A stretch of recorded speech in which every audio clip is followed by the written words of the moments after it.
when you're. Thank you. So good evening, everybody, and welcome to our event, our Edinburgh Committee event, and a warm welcome to our members and those of you who are yet to join the IoD. We've got members from Edinburgh, Fife, Glasgow, the Highlands and Tayside, and from central London. So a very warm welcome to you all. Now, Edinburgh, as the capital city of Scotland, is known all over the world. And to locals and tourists alike, the building we have at the west end of Princes Street is a very familiar one. It was for many, many years Bin's department store with an iconic cantilever clock with kilted pipers marching out around about the hour and a half hour. I think that Barbara might pick me up on that later, as that's not quite the time that they come out. But latterly, the building was taken over by House of Fraser. And in 2018, when it went into administration, we were all left wondering what would become of such an important site. So joining us this evening is Barbara Smith from Diageo, who is giving a new lease of life, not only to the building, but hopefully to Edinburgh's West End. Now, Barbara herself only took this role in February 2020. And as we all know, that was literally weeks before we all went into lockdown. Her previous career included being CEO of the Royal Zoological Society, Edinburgh Castle, and Meadowbank Sports Stadium. So she's well placed to handle such a challenge. So Barbara, how was it just taking on a role, starting to get your teeth into it, and then being plunged into lockdown? Oh gosh, hi, good evening everybody. It's lovely to be here with you, and just amazing to share some of my experiences over the last year with you and to share what the future holds. This last year, joining Diageo in February last year, taking on the role with excitement and anticipation was just quite incredible. And nobody could have ever imagined what 5 weeks later would hold for us. And yes, from starting off with Johnnie Walker planning and development and 12 brand homes across Scotland and 2 more in the pipeline, to be told, gosh, everything's gone into global pandemic, we'll have to work from home and we'll have to do everything as planned from the comfort of my own home, was just such a shell shock. My leadership team, who I report into, are all based in Amsterdam. And with the exception of my boss and one other, I have yet to meet the rest of that team because, we went straight into lockdown. And then since that day, I feel very privileged to have been able to secure some of the best talent I've ever worked with in my career to date. 50 people that will join me going forward to open up Johnnie Walker Princes Street. And we've just set out the wider roles, if you like. We've done 13 weeks of assessment centres. But if you think of that challenge from my leadership team working in all the areas that we've come from, some have come from Lebanon, some have come from Spain. We've done all the recruitment from individual little studies or kitchens. And it's you can hardly bear thinking about it. But one thing I'm really proud of is the team that I've been able to recruit is really inclusive and really diverse. We've got about 62% are female and more than 40% are non-UK nationals. So as one of Diageo's great pillars within their strategy 2030 is inclusion and diversity. And as a female leader myself, to be able to have done all that from the comfort of my study, if you like, but not to be surrounded by my immediate team has been a challenge, but an opportunity and a great achievement in the last year. So there's lots and lots of other things that I can go into, and we'll probably talk a bit more about them, but that for me has been one of the biggest achievements so far, has been able to really recruit a talented team of staff, but in a really challenging environment. So Barbara, you mentioned a brand home then. What is a brand home? Yes, so The terminology to us Scots, and I know there are many on this call this evening, seems maybe a bit odd, but a brand, as we're aware of, in is the be all and end all of what the title of what you're trying to promote is, be it whisky, be it any IoD is a brand. So what we do in the distilleries around Scotland is open up the home of the brand, if you like, whether it's Johnnie Walker, whether it's Lagavulin, whether it's Clynelish, whether it's Glenkinchie. All of those single malts are the brands that go into making the famous Johnnie Walker whisky that is sold as the #1 whisky around the world. So each of the distilleries that we have in our iconic venues and places has a brand home where we want to invite visitors in so that we can tell the story of our brands and the history and the heritage and the people and the place, if you like, to be able to encourage all of our visitors to get to know what Scotland is renowned for, and that is our whisky, our whisky bar, the drink that we know and love so well, and that is the #1 export around the world. So our brand home is that place where we want to really welcome people in and tell the story so that people can go back to their homes, potentially with a little reminder of what they've experienced, and grow to love the drink that they've maybe purchased as a souvenir, and then become a lifelong lover and go out and buy it and tell it the story to their friends so that they can enjoy what we have to offer also. Which seems to segue into the Johnnie Walker story then. So go on, tell us all about Johnnie Walker. I know you've got some pictures to share with us. Yeah, I'd be pleased. And Kirsty, if you can bring up the first slide and maybe skip on to the second quickly, because the first is just really my introduction. And Julie, thanks for giving me such a warm welcome and introduction today. So yeah, I suppose in terms of the story of Johnnie Walker, once the slide does come up, before we look back, before we look at where we're going forward, I suppose, can you see the slides, everyone? Because I can't see them. No, not just yet. While Kirsty does that, Barbara, perhaps why, if this is going to be the brand home of Johnnie Walker, why Edinburgh and why that building? Yeah, and I suppose I'll touch on that as we do go through the story. But Edinburgh, as we know, is the capital city. It's hugely popular for tourists. And pre-COVID was absolutely the place to bring all of our visitors, whether they be domestic or international, and show them the story, which is probably better known around the world than it is in Scotland, actually. So we want people in Scotland to know the story of Johnnie Walker as well as everybody else does around the world. So I'll probably just start now then, Julie, if that's okay, and bring out that question as we do go through. Can you see the slides? Sorry, Barbara, can you see the slides now? They're not playing for some reason. We've practiced them and it's not working. Can you see the slides in that format? I can't see them in that format. It's probably just not going through the slideshow as we would have wanted, but if everybody's happy and can see. I can move it down the slides when you're ready.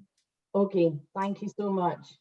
So yes, Julie, before looking at where we are today and where we're going, I suppose I wanted to start by looking at the past, because that's really where we find the inspiration and the blueprint for the future.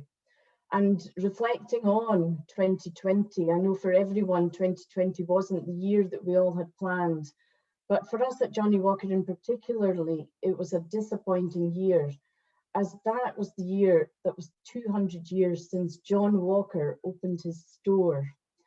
And it was that grocery store in Kilmarnock that marked the start of our journey. So of course with COVID, we haven't been able to celebrate that in the way that we had planned. But there are so many lessons, I think, to share with you today that we can take from our history, particularly on the theme of resilience and how we can build back better. And for Johnnie Walker, that tradition began in 1852, and the Great Kilmarnock flood that virtually destroyed John's fledgling grocery business. But he didn't give up. He started again and he emerged stronger. And by the brand's first centenary in 1920, it had already become the world's first global brand, being sold in 120 countries around the world. And it was at the mercy of global events, including a world war and the global Spanish flu pandemic. The business emerged from those challenges to be stronger than before, though, and so it continued throughout the 20th century, through stock market crashes, prohibition, a further world war, a global credit crunch. Johnnie Walker and the Scotch whisky industry, more broadly, as we know it today, endured major challenges and emerged stronger than before. So I suppose the question is, are we disappointed not to have been able to celebrate our bicentenary? Of course we are. But are we discouraged or are we despondent? No, we're inspired by our past. We take great confidence from our resilience, and we're more determined than ever to maintain our proud tradition of emerging stronger. And we're determined not just to build back, but to build back better and to lay the foundations for the next 200 years of our business. So next slide, if I may, Kirsty. And that takes me on to our £185 million investment in Scotch whisky tourism in Scotland. It is the largest single investment programme ever seen in Scotch whisky tourism, and I'm so proud to be a part of it. At its centre is our plans for Johnnie Walker Princes Street, a global brand visitor attraction in Edinburgh, and I'll talk a bit more about that later. But just as important in our investment is our investment in transforming our 12 distillery visitor experiences in communities across Scotland. And hopefully many of you here tonight know some of the areas that I'm talking about. From Glenkinchie in the Lowlands to Clynelish in Sutherland, from Cardew in Speyside to Talisker and Lagavulin on the beautiful islands of Skye and Islay in the west, and everywhere else in between. And we're also really proud to be bringing the lost distilleries of Brora and Port Ellen back to life. Brora was just launched virtually last week after 40 years of lying dormant. And oh gosh, to be part of that virtual launch was just incredible, and it made the hairs on the back of my neck stand up. It was absolutely amazing. So we're so proud to be taking our portfolio of malt distilleries with bespoke visitor experiences up to 14. And I suppose with all of your businesses, our plans for this investment programme have been impacted by COVID. Construction was delayed and is now progressing more slowly than it would have without the COVID safety measures we've had to put in place to protect our people, our contractors and our communities. But the key thing is that we are 100% committed to completing this investment programme. We've completed the work already at Glenkinchie. We opened there on the 29th of October, and we managed to welcome lots of visitors back before the second lockdown. Clynelish was opened a few weeks ago, and these two amazing new brand homes are opening once again and welcoming guests who are keen to really experience what they've been missing, that true Scottish hospitality and a great welcome, and obviously a lovely taste of our homegrown whisky at the end of the tour. We're now powering ahead with the rest of the programme, with Cardew due to open in the middle of June, and we're building towards Johnnie Walker Princes Street later in the year. And our commitment to this investment is driven by the fact that Scotch whisky is by its nature a long-term business. Every whisky that goes into Johnnie Walker Black Label is at least 12 years old. And Johnnie Walker as a brand, as I've mentioned already, is 200 years old. And that's the lens that we see this investment through. It's not an investment for this year or next year, but for decades to come. Next slide, please, Kirsty. And that's what brings me on to what drives our investment and our confidence in seeing it through. I think the quote on this slide sums up what sits behind our investment in Scotch whisky visitor experiences. People don't buy goods and services, they buy stories, magic and emotions. And I think that is a key insight into the mind of the modern consumer. It's a clear trend we've been seeing in Scotch whisky, in food and drink more broadly, and in tourism generally. People don't just want to buy a bottle of whisky, they want to know how it's made, they want to know who made it, and they want to know where it was made. They want to experience it, and they want to feel the magic of it. In my opinion, there's no product better placed to meet those consumer desires than Scotch whisky, and there's no country better placed to benefit from those trends than Scotland. I think you can tell I'm a passionate Scot. We have more distilling heritage than any country in the world, and we have more distilleries per head of population, and we have highly skilled, passionately engaged people working in our industry, and we do have a huge competitive advantage. We're already seeing the results of those consumer trends pre-COVID, with Scotch whisky tourism growing at roughly twice the rate of Scottish tourism as a whole, and with the fastest growth coming from the emerging economies of Asia and Latin America, where Scotch whisky has also grown strongly over the past 2 decades, with growth in Scotch whisky exports and growth in Scotch whisky tourism growing hand in hand. And that's what's driven and sustained the investment in the Scotch whisky industry and our global marketing. There's no specific figure on this because of individual company confidentiality, but a conservative estimate based on what the major companies invest in advertising and promotion. The Scotch industry invests well over £1 billion in advertising and marketing each year. And Scotch whisky around the world, every pound spent marketing Scotch is a pound invested in marketing Scotland to consumers thirsty to experience the people, the place, the provenance, and the product. And of course, COVID has disrupted that growth in both exports and tourism, and it's going to take a long time to recover, particularly our international travel dimension. But that underlying consumer insight remains the same. People still have the same experiential desires and expectations. And indeed, like so many other aspects of the COVID crisis, it's likely that those trends will only accelerate as consumers become more discerning in what they expect from visitor attractions and destinations. And from what we've seen at Glenkinchie and Clyneleash as we've opened these new attractions, consumers are responding with huge positivity to our new approach to engaging them in these immersive whisky experiences. Next slide, please, Kirsty. That takes me on to my next theme, and I suppose while Scotland has an enormous competitive advantage because of our Scotch whisky, we also face unprecedented global competition in our key export and tourism markets around the world. And again, this is a trend that other countries and other drinks categories have also started to capitalise on. And I think this map shows just a few of the global drinks experiences around the world.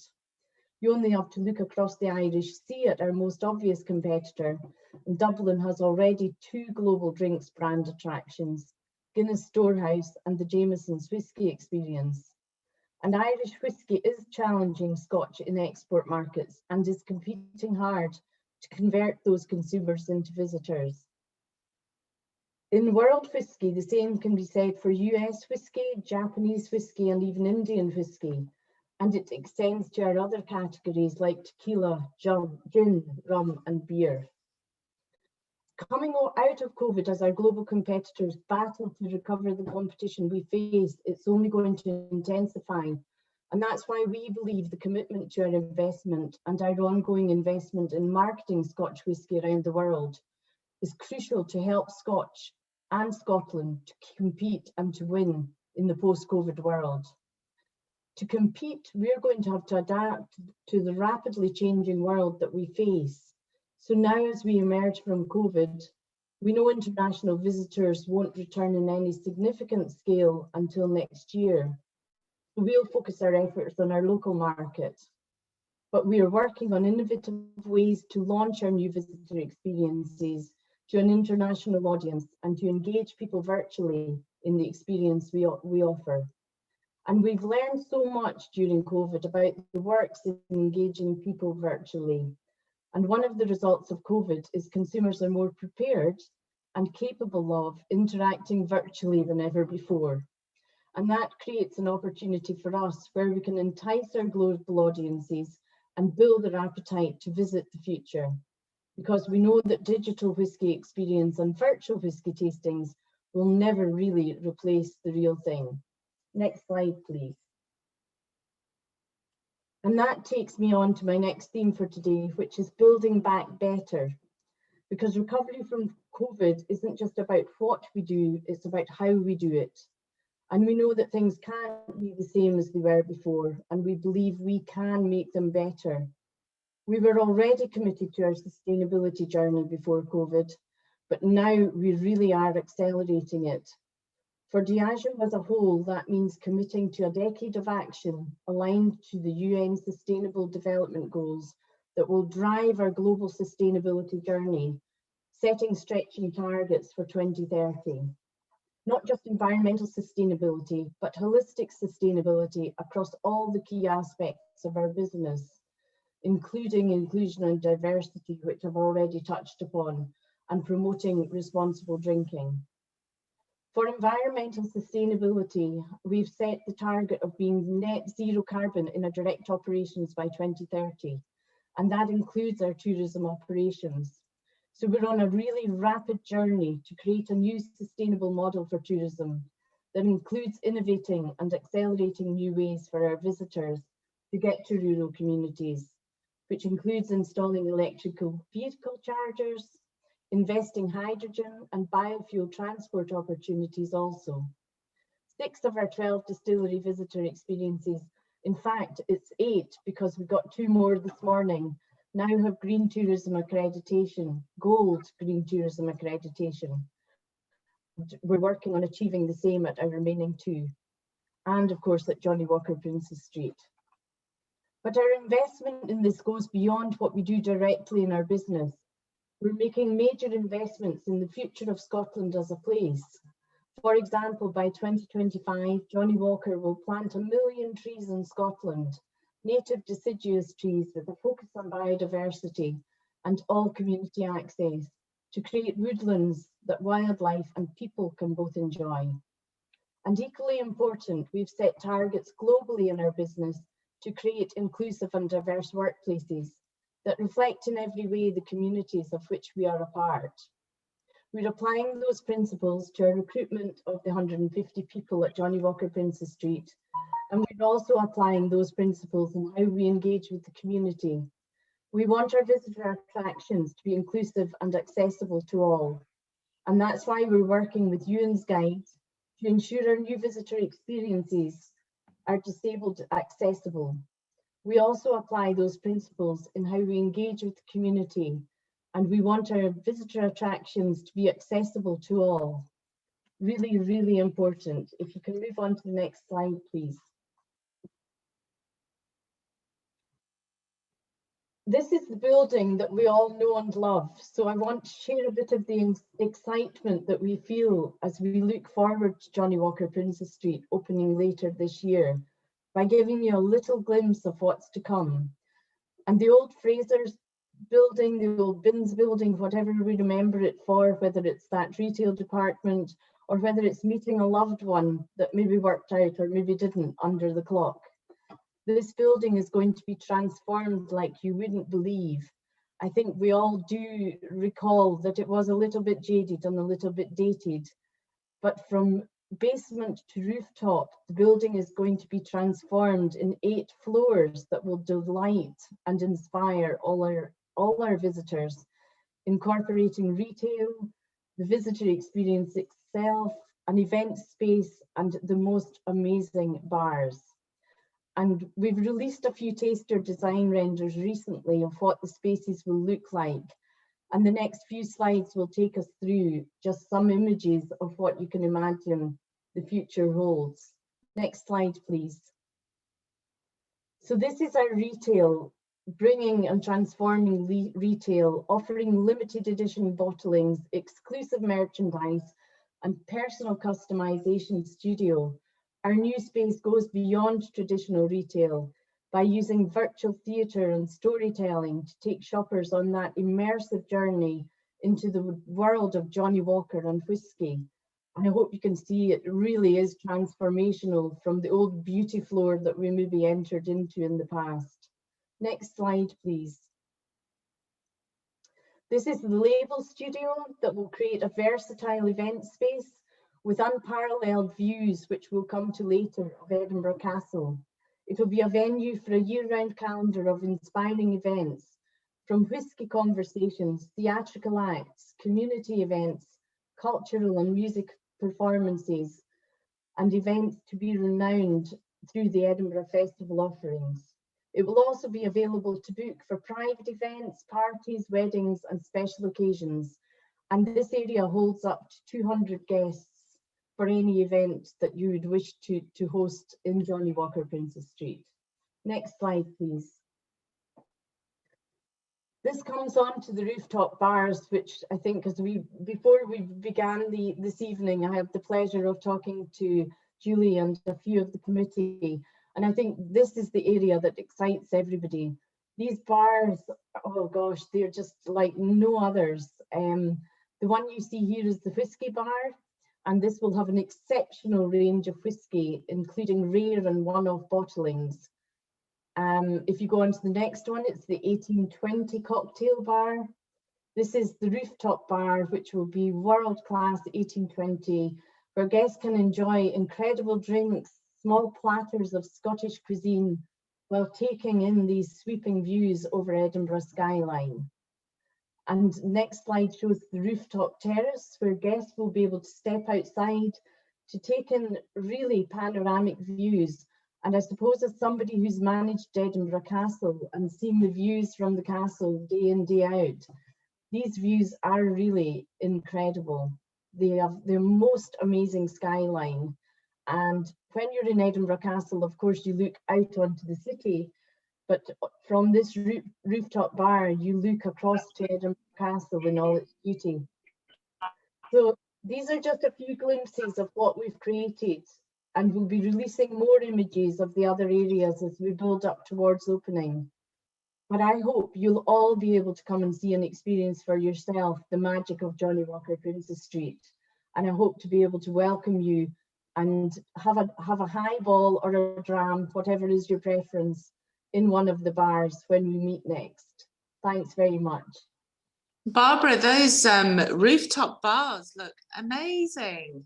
I know, they are quite incredible. So I think with all that we've been through over the last year or 15 months, I think we can only dream that one day very soon we'll be able to get out there, and whether it's on the terrace on a Scottish sunny day or whether it's inside in one of the rooftop bars, I think it's going to be incredible. And that interior of the bothy bar with the whirl, it looks like an inverted, of course, on the east end of Princess Street, we have the W building or W Hotel, which is the big whirl going up the way. And that one looks like it's an inverted one the other way. Absolutely. And that is actually a special fixture that you can take a drink of whisky from. So the whisky will come down that sculpture. No. Yes, absolutely. And what you can choose the flavour of your choice. So some really exciting reveals yet to come. Yeah, okay. I'm just imagining that one. So opening then, when are we all going to be able to get together in the 1820 bar, the bothy bar, and sitting looking outside? When? I know, when. Well, I do not have a date that I can reveal today with you all, but it will be late summer.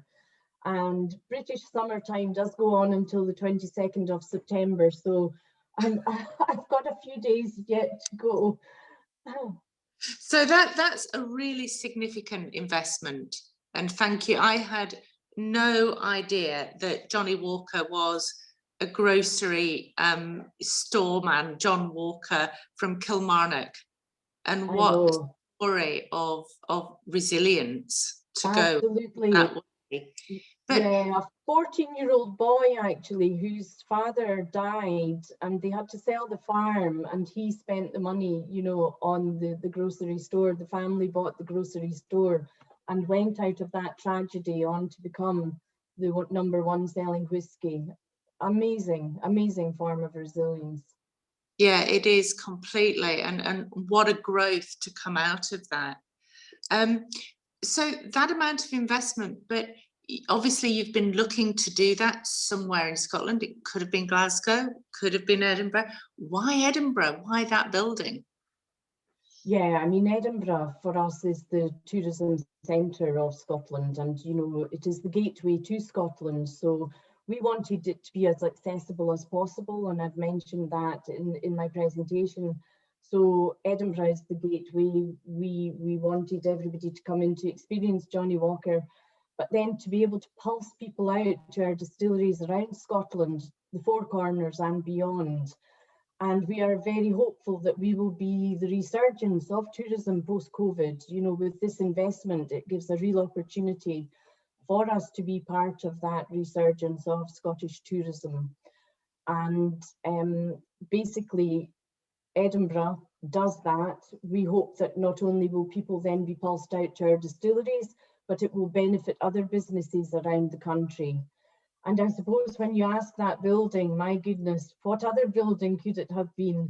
It is iconic. It definitely was. What is that going to be used for next?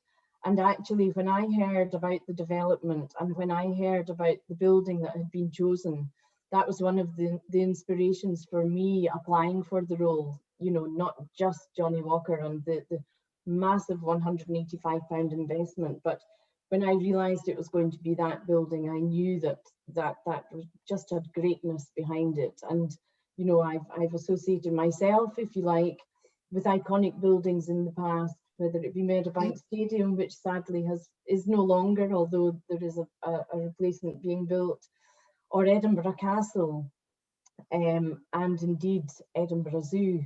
These iconic buildings mean so much to me and so many of us who've been brought up in Edinburgh, and you know, the emotional connection with that building at the west end of Princes Street resonates, I'm sure, with many around the call this evening, whether you're from Edinburgh or further afield. So for me, it was a no-brainer that was the building that was chosen and secured, a no-brainer for me to want to be part of it. And one of the parts of that building that is so iconic, of course, is the clock. Yes, indeed. And we're all delighted that that's been part of the investment, refurbishing that clock. So could you just talk to us a bit about that? And also, just on the side of the building has appeared a ghost sign that says Royal Bank of Scotland. Where did that come from? Yes, so the clock is just fantastic, and you know, the decision to refurbish it and really spend an investment on bringing it back to its former glory has been the best decision. The memories that people in Scotland and Edinburgh have of the clock. I, as a teenager, started my romantic endeavours, I think, meeting ex-boyfriends under the clock, and it's just beautiful. And of course, photographs have been taken there over the years, so the clock is just amazing. And then you mentioned the bank. The bank is on Hope Street and was a separate entity actually from the department store, was an old bank vault, and we are restoring that. That's probably an area of the internal building that we've concentrated on and have restored the most. And that will be the place where you venture in, if you like, and depart on the tour and the experience from that historic vaulted area. So deep-rooted heritage within the building, and where you actually start your tour. Okay, thanks for that. We've got a number of people asking questions, but if I can just ask one more, and then I'll pick up on the others. You talked about Ewan's Guide and, you know, the access. Will that be accessed throughout the full building? And is that the case in all of your other distilleries as well? Yeah, we've been working very closely with Ewan's Guide. Ewan and Paul actually were involved from the very beginning when the designs were being put in place. So the whole building will be accessible, and we've amended it accordingly. We have a changing places, accessible toilet, which are few and far between across the country, and we're very proud that we have installed one. Due to COVID, we've not been able to welcome Ewan and Paul back to some of the recently opened buildings and distilleries, but they're hoping to come out probably in July to visit and see firsthand the advice that they've given to us. And you mentioned, will they be able to access all the buildings?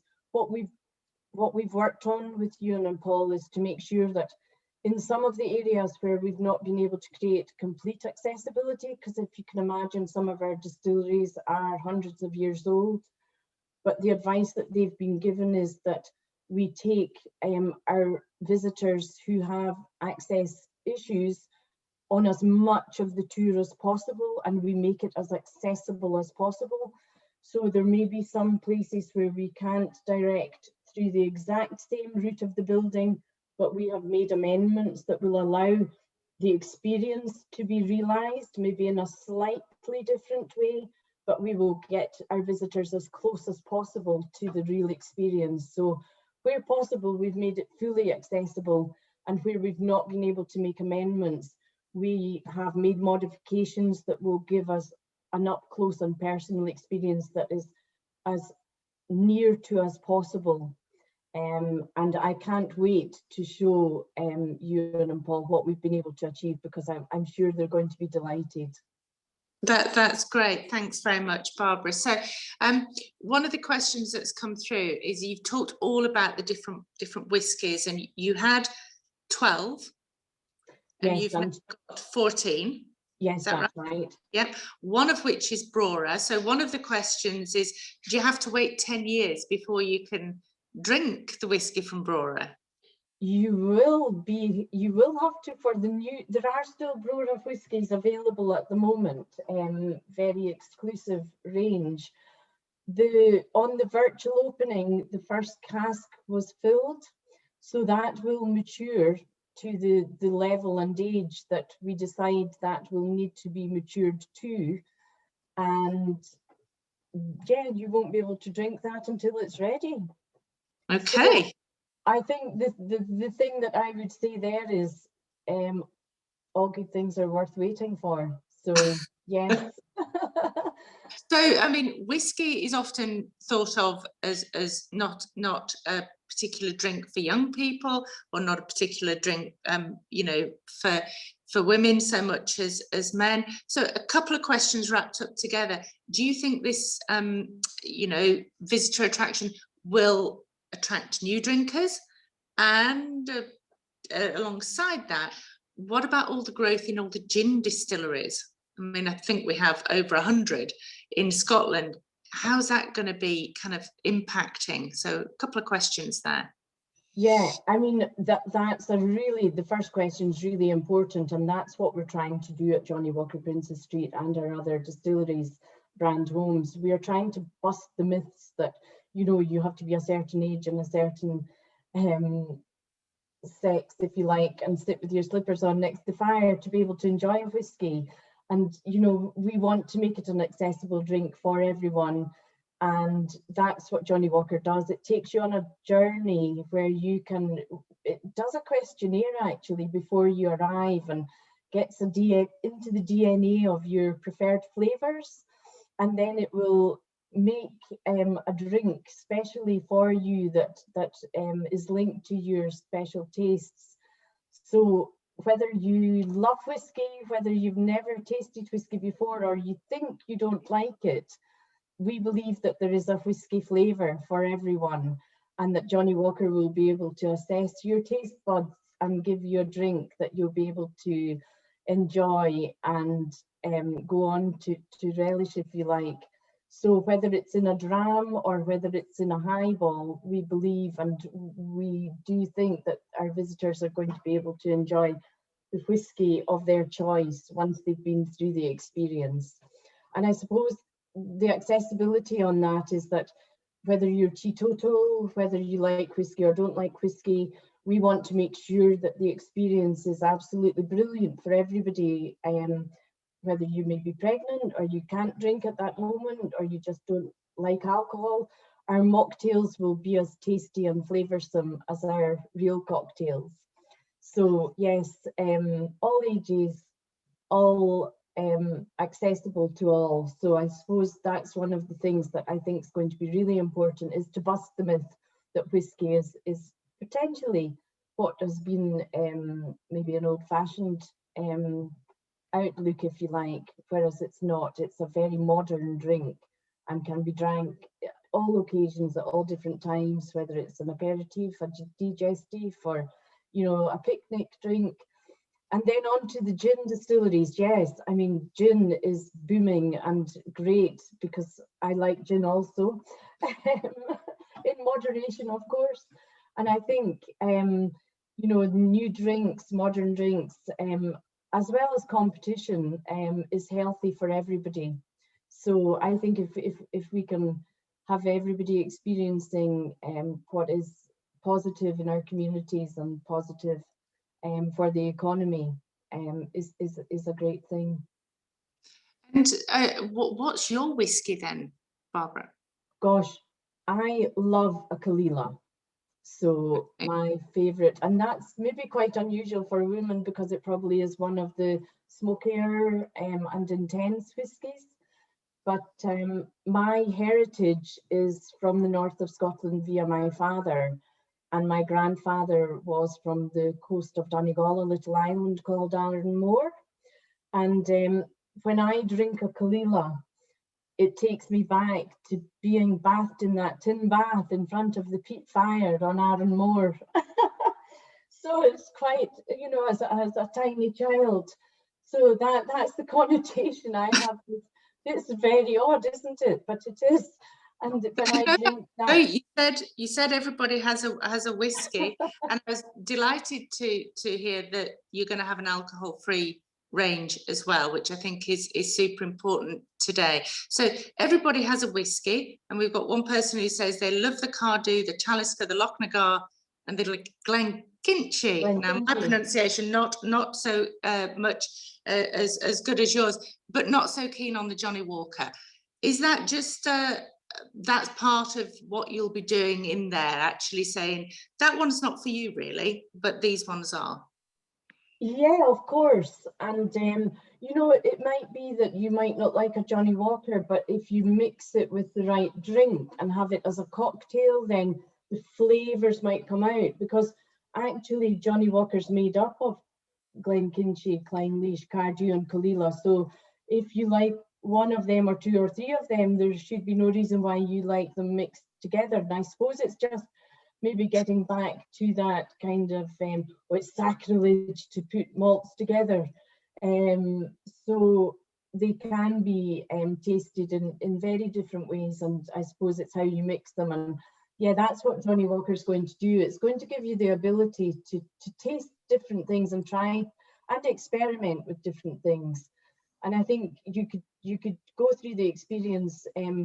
For somebody was informing me, it was 3 years, and you could taste different whiskey every day. So there's lots to taste and lots to try.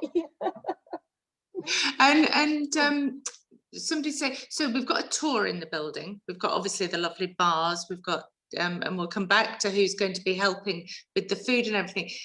Is there going to be any cost associated with the tour or entry to the building? So talk to us a little bit about that. Yeah, I mean, the tours do cost, but again, we've looked at the pricing and we've made it as accessible as possible. So the tours will range starting from around £25 upwards, and you can really make your visit as bespoke as you want, depending on what you want to do. We also have a special apartment that is accessible via its own access at Hope Street, which will give high net worth individuals access to an apartment where they can experience exclusive drinks and exclusive experiences. Obviously, they have a very different price point, but this experience is accessible to everyone, as I keep saying, and so therefore we've deliberately made it a range of price points to make it that way, so that everybody can experience it. So you've got an apartment where people can stay, or is it an overnight stay, or is it just they get to go into somewhere on the 8th floor? Yeah, it's accessible from the ground floor at Hope Street, and there are various different parts that you can access from there, including the casks of experiences in the basement floor, where the casks of distinction, very distinctive casks, you can view. There is a private apartment for special dining experiences. So it's really this exclusive ability to make an event very special for a group of individuals. But that doesn't mean to say that the tour itself is not absolutely fantastic for everybody else. So the apartment's similar, I suppose, to what Louis Vuitton do in their stores, where they have different apartments where you can come in for the day and relax and experience what is on offer and do tastings in the privacy of the apartment. But it's not for staying overnight. Not for staying overnight. No.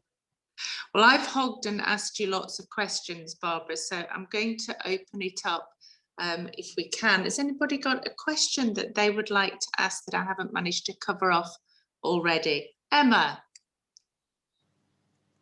you unmute yourself. Oh, yeah. Hi, Barbara, that was brilliant, thank you. You're welcome, Emma. I mean, as a West End resident, I was already super excited, but after seeing these pictures, I'm ridiculously excited. I'm so pleased, I'm so pleased. No, it looks cracking.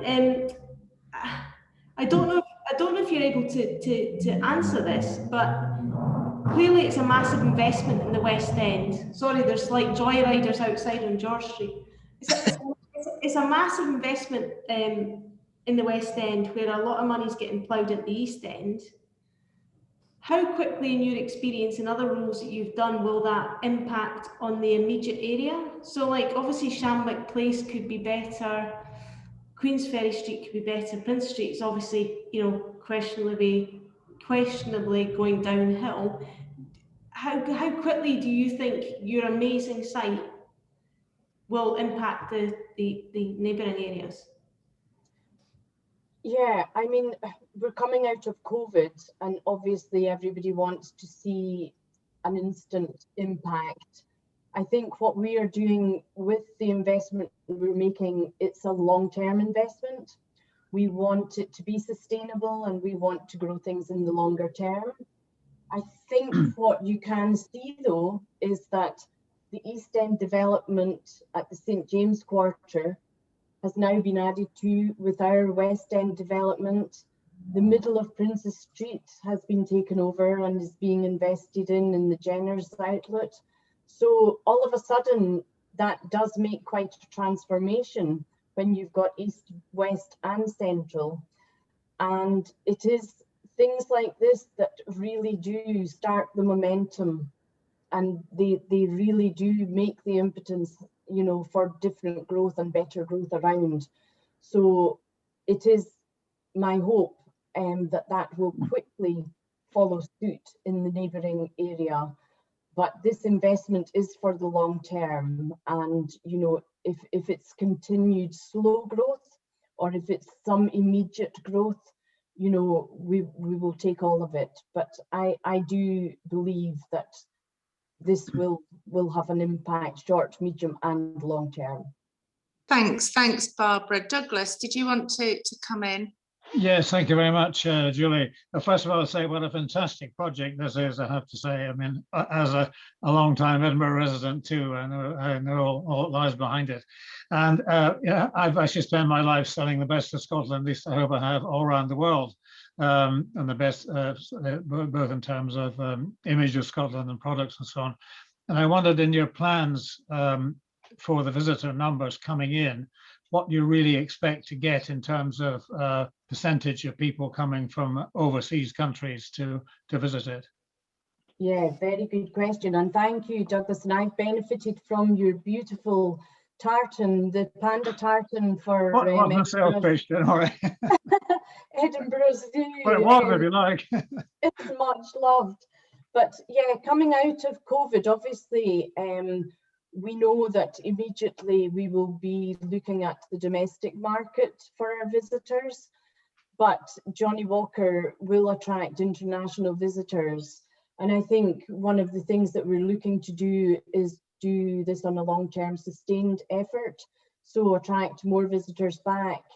But what we're doing at Johnnie Walker is we don't want to just have numbers and numbers and numbers coming through the door. We want the experience to be a quality experience. So we want to make sure that the visitors are enjoying it in a safe and a controlled and a very experiential way. So rather than going for the masses, we're looking to encourage visitors to go on tours that are very tailor-made and bespoke for them, rather than just a free flow throughout the building. So it really encourages and builds on what people are expecting coming out of COVID, is the safety and security and bespoke visits that are well tailored to their individual needs, if you like. Yeah, very good. Excellent, thank you. Have we got any more questions? Scouring, you lovely people. You lovely people. Well, we can't wait to be meeting in the label studio, or even better, in the bar. Now, Lex, you've got a question. Just a very quick one. Thank you so much for this. I didn't get to have my camera on for the first little part, so I missed some of the slides, but I got the good slides. I got the slides about like the balcony and how epic that will be. So thank you very much for that. I was just wondering, in terms of the experience itself, did you take inspiration from any of the other global brands that have kind of done something similar, like the Guinness experience, the Guinness tour in Dublin, for instance? Like that's just incredible. I don't even drink Guinness, and I've done it like 5 times. Is there any like, with that in mind, like, were there any other brands that you kind of thought about and you just thought you just kind of pick up ideas on them and place into Edinburgh? Yeah, absolutely. And you know, Guinness Storehouse is one of Diageo's brands, so yes, we did absolutely look at that. But we've been working with our client, our collaborator, who is the Design and Creative Industry Agency, BRC, who were formed out of Disney actually, but have done worldwide brand developments, including Empire State Building and lots more. So yes, we've been working with BRC, who are the top in their field in terms of creative arts and events and brand homes. And so their inspiration will come from maybe more of the magical side, and that's what you touched upon at the very beginning. The experience is going to be quite magical, and now I understand what you mean by that. If they've got a Disney connection, I'm really excited. The last question I was going to ask: if you've got a Scottish postcode, do you get a discount during August specifically? I'm joking. Don't worry. Our pricing will be accessible for everybody, but that's a good point. I'm just joking. Oh, Thanks. Sorry? No, I was just saying thanks to Lex for that.